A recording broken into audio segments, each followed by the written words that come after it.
Hi guys, welcome back to PG13. இப்போ நம்ம என்ன பார்க்க போறோம்னா அவெஞ்சர்ஸ் டூம்ஸ்டே பத்தி தான் பார்க்க போறோம். எஸ், நிறைய பேருக்கு அந்த படத்து மேல பயங்கரமான ஹைப் இருக்கு. ஆர்டிஜே வராரு, அப்படி நடக்க போகுது, இப்படி நடக்க போகுதுன்னு சொல்லிட்டு நிறைய வீடியோ பார்த்துட்டு இருப்பீங்க. கனாப்பினான செட் பிக்கோ ரிலீஸ் ஆயிட்டு இருந்துச்சு. அதுல எது ஏஐ இல்லைங்கிற தெரியறதுக்குள்ளேயே முடிஞ்சு போச்சுங்கிற மாதிரி தான் இருந்துச்சு. ஸோ அந்த மாதிரி பார்க்கும்போது நம்ம இந்த வீடியோ என்ன பார்க்க போறோம்னா, இது வரைக்கும் நிறைய அப்டேட்ஸ் வந்திருக்கு, எக்கச்சக்கமான அப்டேட்ஸ் வந்திருக்கு, எக்கச்சக்கமான லீக்ஸ் வந்திருக்கு, எக்கச்சக்கமான ரூமர்ஸ் வந்திருக்கு. ஸோ அது என்னென்ன சொல்லுது, என்ன நடக்கலாம் அப்படின்னு சொல்லிட்டு நிறைய பேர் தியரைஸ் பண்றாங்க. கதை எப்படி போகுது அப்படின்னு சொல்லிட்டு நம்ம எல்லாத்தையும் பார்க்க போறோம். அஃப்கோர்ஸ் எல்லாமே நடக்க போறது இல்ல, பட் நிறைய பேருக்கு இந்த மாதிரி லீக்ஸ் கேட்கறதுல ஒரு சந்தோஷம் இருக்கும். சோ அதுக்காக தான் இந்த வீடியோ. அதுக்கப்புறம் ரொம்ப நாள் கழிச்சு வீடியோ போறோம். சோ புதுசா வந்தாங்க சப்ஸ்கிரைப் பண்ணுங்க, மறக்காம எல்லாருக்கும் ஷேர் பண்ணுங்க உங்க ஃப்ரெண்ட்ஸுக்குன்னா. சோ அப்பதான் அவங்களுக்கு இந்த வீடியோ வந்தது தெரியும். ஏன்னா அவ்வளவு நாள் வீடியோ போடாம இருந்தேன். இதுக்கப்புறம் போடுவாங்கிறது டவுட் தான், but never say never. So வாங்க போலாம். ஓகே, இந்த அப்டேட்ஸை பத்தி பாக்கிறதுக்கு முன்னாடி ஃபர்ஸ்ட் இந்த வருஷத்துல வந்து 3 படங்களை பத்தி பாத்துருவோம். ஃபர்ஸ்ட் படம் வந்துட்டு Falcon, captain America new world ஆர்டர்னு சொல்லிட்டு வந்துச்சு. இம்பார்ட்டன்டான மூவியா இருக்க வேண்டியது, பட் படம் மொக்கையாகி ரொம்ப ரொம்ப ரொம்ப மோசமா பாக்ஸ் ஆபீஸ் கலெக்ஷன் பண்ணி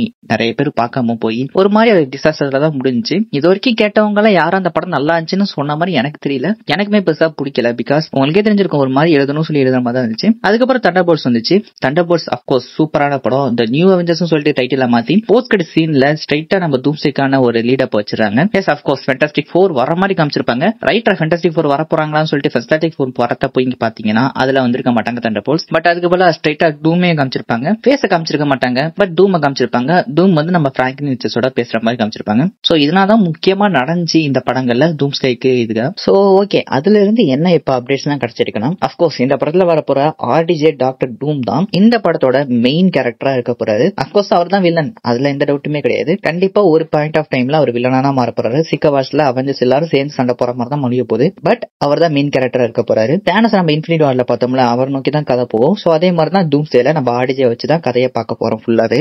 சும்மாவா 200 மில்லியன் வாங்கியிருக்கான்னு கேள்விப்பட்டேன், எனக்கு சரியா தெரியல. பட் பயங்கரமான காசு வாங்கியிருக்காரு இந்த மார்வலோட போட்ட டீல்ல. சோ அதை ஃபுல்லா நம்ம மார்வல் கரெக்டா தான் பார்ப்பாங்க. சோ அந்த மாதிரி பார்க்கும்போது இவர் தான் மெயின் கேரக்டரா இருக்க போறாரு. அது மட்டும் இல்லாம மெயின் பிளாட்டாவே என்ன இருக்க போகுதுன்னா, நம்ம டூம் இருக்கார்ல, இங்க நடக்கிற இன்கர்ஷன்ஸ் தடுக்க போறாரு அப்படிங்கிற ஒரு பேர்ல தான் வராரு. விச் மீன்ஸ் ஃபர்ஸ்ட் எடுத்தனே ஒரு நல்லவன் அப்படிங்கிற ஒரு வேஷத்துல தான் வராரு. அவருக்கு ஆப்வியஸ்லி தெரிஞ்சிருக்கு மல்டிவர்ஸ்ல நிறைய இன்கர்ஷன் நடந்திருக்கு, இந்த லோக்கில நடந்த ஈவென்ட்ஸ் வழியா நிறைய ப்ராப்ளம்ஸ் வரப்போகுது அப்படிங்கிறது அவருக்கு ஆப்வியஸ்லி தெரிஞ்சிருக்கு. சோ இந்த இன்கர்ஷனா தடுக்கிறதுக்கு யாரு வேணும். சோ அப்படி பார்க்கும்போது தான் அவருக்கு தெரிஞ்சது பிராங்க்லின் ரிச்சர்ட்ஸ் ரொம்ப ரொம்ப பயங்கர பவர்ஃபுல்லான ஆளு. ரைட்டா, குழந்தையிலே ரொம்ப பவர்ஃபுல்லான ஆளு. ஃபேண்டாஸ்டிக் 4ல அவங்க அம்மாவை ரிவைவ் பண்ற மாதிரி தான் காமிச்சிருப்பாங்க. சோ அப்படி இருக்கும்போது கண்டிப்பா அவர் வேணுங்கனால தான் ஸ்ட்ரைட்டா ஃபேண்டாஸ்டிக் 4 படத்திலேயே பிராங்க்லின் ரிச்சர்ட்ஸ் தேடி நம்ம டூம் வந்திருக்காரு அப்படிங்கிற மாதிரி காமிச்சிருப்பாங்க. அதுக்கான ரீசன் இதுதான். சோ அந்த மாதிரி தான் இந்த படமும் போதான். பிராங்க்லின் ரிச்சர்ட்ஸ் கிட்டத்தட்ட ஒரு இன்ஃபினிட்டி ஸ்டோன் மாதிரி, அதை யார் ஹோல்ட் பண்றாங்களோ அவங்களுக்கு தான் அந்த பவர்ங்கிற மாதிரி இந்த படம் போகுது. இதுதான் மெயின் குவெஸ்டாவே இருக்க போகுது. சோ அஃப்கோர்ஸ் இதுக்கு நிறைய பேர் உடன் வருவாங்க, நிறைய பேர் உடன் வர மாட்டாங்க. டூமானா நம்ப முடியாது சில பேர் சொல்லுவாங்க, இன்னும் சில பேர் எங்ககிட்ட கொடுங்க நாங்க பாத்துக்கணும் சொல்லுவாங்க. சோ அங்கதான் சண்டையும் வருது.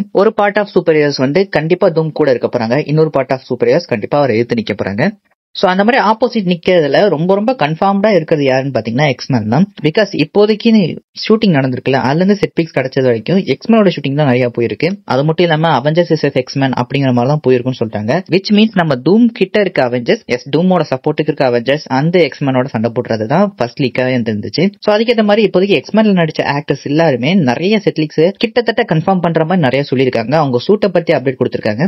நைட் கிராலருக்கு ரெக்க வச்ச மாதிரி சூட் கொடுத்திருக்கதா அப்படின்னு வர சொல்லியிருக்காங்க. சோ இந்த மாதிரி எக்ஸ்மேனை நோக்கி நிறையவே போயிட்டு இருக்கு. பட் ஆப்வியஸ்லி இது வரைக்கும் கிடைச்ச லீக்ஸ் படி எக்ஸ்மேனுக்கு ஸ்கிரீன் டைம் அவ்வளவா இருக்க போதில்ல. ஃபர்ஸ்ட் பார்ட்லயே நிறைய பேர் சாவற மாதிரி தான் இருக்கும்னு நினைக்கிறேன். பிகாஸ் பெரிய சண்டையா நடக்க போது, படத்துல 60க்கு மேற்பட்ட கேரக்டர் இருக்க போறாங்க. ஆல்ரெடி ஒரு 30 பேரை கன்ஃபார்ம் பண்ணிட்டாங்க. சோ அப்படி இருக்கும்போது கண்டிப்பா எல்லாரையும் அவங்களோட உயிரோட வச்சிருக்க முடியாது. உயிரோட வச்சிருந்தாலும் ஃபுல்லா காமிக்க முடியாது, கட் பண்ணி தான் ஆகணும் நிறைய சீன்ஸ். சோ அதனால இது நடக்கிறதுக்கு வாய்ப்புகள் இப்போதைக்கு ரொம்ப அதிகமா இருக்குங்கிறத சொல்றாங்க. சோ இது வரைக்கும் இந்த லீக்ஸ் நிறைய பேர் கேட்டிருப்பீங்க. பட் இதுக்கப்புறம் நிறைய புதுசா வந்திருக்கு. விச் மீன்ஸ் இந்த கேரக்டர் வைஸ் தான் நிறைய கேரக்டர் இந்த படத்துல வருவாங்களா மாட்டாங்களாங்கிறது ரொம்ப டவுட்டா இருந்துச்சு. முக்கியமா ஸ்பைடர்மேன்.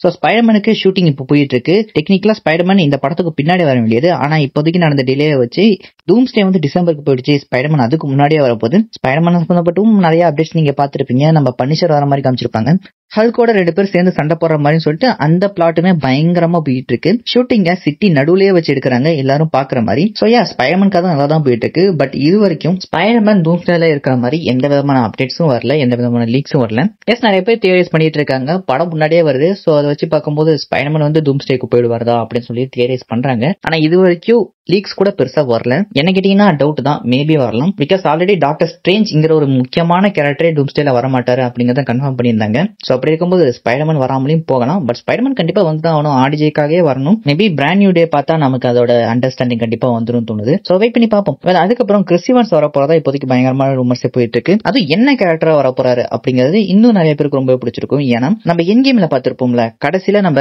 கேப்டன் அமெரிக்கா பெக்கி கார்ட்டரோட ஒன்னா போயிருப்பாங்க. எஸ், அவர் டைம் டிராவல் பண்ணி அவரோட வாழ்க்கையை திருப்பிட்டு வாழ்ற மாதிரி காமிச்சிருப்பாங்க வித்தியாசமா. சோ அந்த கேப்டன் அமெரிக்காவை நம்ம டூம் போய் தூக்கிட்டு வர போறாராம். விச் மீன்ஸ் வேற ஒரு டைம் லைன்ல அவர் நல்லா வாழ்ந்துருப்பாரு, வாழ்ந்துகிட்டு இருந்திருப்பாரு. பட் நம்ம டூமுக்கு பிடிக்காம நல்லாட்டி இவருக்கு ஏதாச்சும் தேவை வந்திருக்கலாம். சோ அதனால நம்ம கேப்டன் அமெரிக்காவை அங்க இருந்து எடுத்துட்டு வர மாதிரி சொல்றாங்க. விச் மீன்ஸ் என் கேம்ல நம்ம யங் கேப்டன் அமெரிக்காவை எங்க விட்டோமோ அங்க இருந்து தான் ஸ்டார்ட் பண்ண போறோம். எஸ், ஓல்ட் கேப்டன் அமெரிக்கா இன்னும் இருக்காரு, அவர் எங்க இருக்காருங்கிறது டவுட் தான். அதுக்கும் ஏதாச்சும் காம்பாங்கன்னு நினைக்கிறேன். பட் இதுல வந்துட்டு ஒரு மாதிரி யங் கேப்டன் அமெரிக்கா வர மாதிரி சொல்லியிருக்காங்க லீக்ல. வந்தா நல்லதான் இருக்கும், நிறைய பேருக்கு பிடிக்குமா அப்படிங்கறத நீங்க சொல்லுங்க கீழே.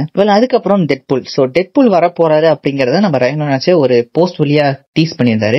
அவெஞ்சர்ஸ் லோகோவை அவரோட இன்ஸ்டாகிராம் போஸ்ட்ல போட்டிருந்தாரு. சோ ஆஃப்கோர்ஸ் அவெஞ்சர்ஸ் டூம்ஸ்டேவோட ஷூட்டிங் போயிட்டு இருக்கு. அப்ப இதோட காரணம் வேற என்ன இருக்க முடியும் அவர் வரது தவிர. சோ அதனால நிறைய பேர் சந்தோஷமா இருக்காங்க. ஓகே, ஒரு வழியா நம்ம டெட்பூல் வர போறாரு அப்படின்னு சொல்லிட்டு. சோ டெட்பூல் கண்டிப்பா வந்தா உல்வரினும் வரணும். ஏன்னா டெட்பூல் அண்ட் உல்வரின் வந்திருக்கும். அந்த படத்தை எல்லாரும் பார்த்திருப்பீங்க, எவ்வளவு சூப்பரா இருந்துச்சுன்னு உங்களுக்கே தெரியும். ஒரு மாதிரி ரெண்டு பேருமே டைனமிக் டியோ அப்படிங்கிற அளவுக்கே வந்துட்டாங்க. எக்ஸ்மெனுமே வர போறனால உல்வரினும் வரதுக்கு வாய்ப்பு இப்போதைக்கு கொஞ்சம் அதிகமா இருக்கு. ஓகே, இப்போதைக்கு மெயினா ஷூட்டிங் வந்துட்டு பைன்வுட் அப்படிங்கிற ஒரு இடத்துல தான் நடந்துகிட்டும் இருக்கு. ஆனா உள்ள இருந்து நிறைய பேர் என்ன சொல்றாங்கன்னா, உள்ள நிறைய ஈகோ கிளாஷ் நடக்குது, ரீஷூட்ஸும் நடக்குது அப்படிங்கிற மாதிரி சொல்லியிருக்காங்க. விச் மீன்ஸ் நிறைய விஷயத்துல அவங்களுக்கு வந்து டிசிஷன் இன்னும் ஒழுங்கா எடுக்கலங்கிறது தெரியுது. ஏன்னா ரொம்ப பயங்கரமான மூவி, ரொம்ப பெரிய மூவி, இது வரைக்கும் வந்ததுல ரொம்ப அதிக பட்ஜெட் போட்டு எடுக்க போற மூவி இதுதான். 100% அது தெரியும் எல்லாருக்கும். ஏன்னா அந்த அளவுக்கு அதிகமான கேரக்டர்ஸ் வராங்க. சோ அவங்க எல்லாருக்கும் பே பண்றதுக்கே இதோட பட்ஜெட் எங்கேயோ போயிடும். சோ அப்படி இருக்கனால நிறைய டிசிஷனை வந்துட்டு அவங்க ஒரு மாதிரி ஸ்கெப்டிக்கலா தான் இருக்காங்க. பண்ணலாமா வேணாமா அப்படிங்கிற மாதிரி யோசிச்சுட்டு இருக்காங்க. அதனாலேயே உள்ள நிறைய ஈகோ கிளாஷ் வருது அப்படிங்கிற மாதிரி சொல்லியிருக்காங்க. நிறைய ரீஷூட்டும் போதுன்னு சொல்லியிருக்காங்க. கொஞ்சம் ஒரு 4 வருஷமா இந்த மார்வல் மூவிஸை பாத்தீங்கன்னாலே அந்த ஒரு பிரச்சனை இல்லாததுலயே இருக்கும். ரீஷூட் நிறைய பண்ணுவாங்க. ரீஷூட் பண்றதுனால படம் நல்லா இருக்கும் நினைச்சா மோசமா இருக்கும். ஏன்னா அவங்க ஒரு ஸ்டேபிளான பொசிஷன்ல இருக்க மாட்டாங்க. ஃபர்ஸ்ட் இதை பண்ணலாம், அடுத்து இதை பண்ணலாம்னு சொல்லிட்டு மாறிக்கிட்டே இருந்தா அப்கோர்ஸ் எதா இருந்தாலுமே ஸ்டேபிளா இருக்காது, ஒரு மாறி தான் வரும். சோ அதே விஷயம் உள்ள நடக்கிறதா நிறைய பேர் சொல்லிக்கிட்டே இருக்காங்க. இன்னும் ஸ்கிரிப்ட் ஃபுல்லா முடியல, நிறைய விஷயங்கள் மாறிக்கிட்டே இருக்கு அப்படிங்கிற மாதிரி. சோ இதுனா நல்லதுக்கே இல்ல. எஸ், இது வரைக்கும் பார்த்து நல்ல அப்டேட்ஸ்னா இது ஒரு மாதிரி மோசமான அப்டேட் தான். அது மட்டும் இல்லாம இதையும் நிறைய பேர் கேள்விப்பட்டிருப்பீங்க. நம்ம பெட்ரோ பாஸ்கல் இருக்கார்ல, ஃபேண்டாஸ்டிக் மிஸ்டர் ஃபேண்டாஸ்டிக். சோ அவர் தான் வந்துட்டு ஃபர்ஸ்ட் வந்துட்டு மெயின் லீடா இருக்க வேண்டியது. ஐ மீன் டாக்டர் டூம் தான் மெயின் லீடு. பட் அதுக்கப்புறம் ஒரு மெயின் லீடா இருக்க வேண்டியது நம்ம மிஸ்டர் ஃபேண்டாஸ்டிக் தானா. பட் ஃபேண்டாஸ்டிக் 4 படம் வந்ததுக்கு அப்புறம் நீங்க கூட ஆன்லைன்ல பாத்திருப்பீங்க, அவர் செட்ல அவர் கார்பெட்ல இன்டர்வியூஸ்ல சில பல வேலை பார்த்திருப்பாரு. சோ அதனால நடந்ததுக்கு அப்புறம் அவர் மெயின் லீடா இருக்க மாட்டாரு அப்படிங்கிற மாதிரி சொல்றாங்க நிறைய பேர். அந்த மாதிரி லீக்ஸும் வந்துச்சு. எந்த அளவுக்கு நம்பத்தக்கதுங்கிறது எனக்கு தெரியல. பட் எப்படி பார்த்தாலுமே மிஸ்டர் ஃபேண்டாஸ்டிக் விசஸ் டாக்டர் டூம்ங்கிறது காமிக்ல இருந்தே வருது, ஒரு மாதிரி ட்ரெடிஷன் சொல்லலாம். சோ அப்படி இருக்கறனால கண்டிப்பா அவர் தான் மெயின் லீடா இருக்கணும். ஆனா இப்போதைக்கு இல்லன்னு சொல்றாங்க, மெயின் லீடா அவர் வரமாட்டாரு அப்படிங்கிற மாதிரி சொல்றாங்க. மோர் லைக் கேமியோ ஆர் இல்லாட்டி சைட் கேரக்டர் அப்படிங்கிற மாதிரி மாறிட்டாரு அப்படிங்கிற மாதிரி சொல்றாங்க. சோ அந்த மாதிரி மாறி இருந்துச்சுன்னா அதுலயே உங்களுக்கு தெரிஞ்சிருக்கும் எவ்வளவு டிசிஷன் அவங்க மாத்தி மாத்தி பண்றாங்கன்னு. பிகாஸ் இதுக்கு முன்னாடி அவ தான் மெயினா இருக்க வேண்டியதுன்னு இருந்துச்சு. இப்போ வந்து அது மாறி இருக்குன்னா நிறைய விஷயத்திலேயே அவங்க மாத்திக்கிட்டே இருக்காங்க. இது வரைக்கும் நான் பார்த்த வரைக்குமே இந்த படத்துக்கு எல்லாரும் ரொம்ப ஹைப்பா இருக்கிறதுக்கு காரணமே ஆர்டிஜே மட்டும் தான். சோ ஆர்டிஜேவை அவங்க எந்த அளவுக்கு சூப்பரா காமிக்கிறாங்களோ அந்த அளவுக்கு சூப்பரா இந்த படம் ஓடுங்கிறது டவுட்டே இல்ல. பட் அதுக்குன்னு மத்த கேரக்டர் மோசமா போனுச்சுன்னா அதுவுமே இந்த படத்துக்கு ஒரு மைனஸா முடிஞ்சிடும். அது மட்டும் இல்லாம இப்ப தண்டர்போல்ட்ஸ் இருக்குல்ல, சூப்பரான படம். ஆனா அதோட கலெக்ஷன் வந்து ரொம்ப ரொம்ப கம்மி, 400 மில்லியன் கூட எடுக்கலன்னு நினைக்கிறேன். அதே மாதிரி தான் ஃபேண்டாஸ்டிக் 4க்கும் நல்லா நடந்திருக்கு. அந்த படமும் நல்ல படம் தான், ரெண்டுமே நல்ல படம் தான். பட் கலெக்ஷன் வரல.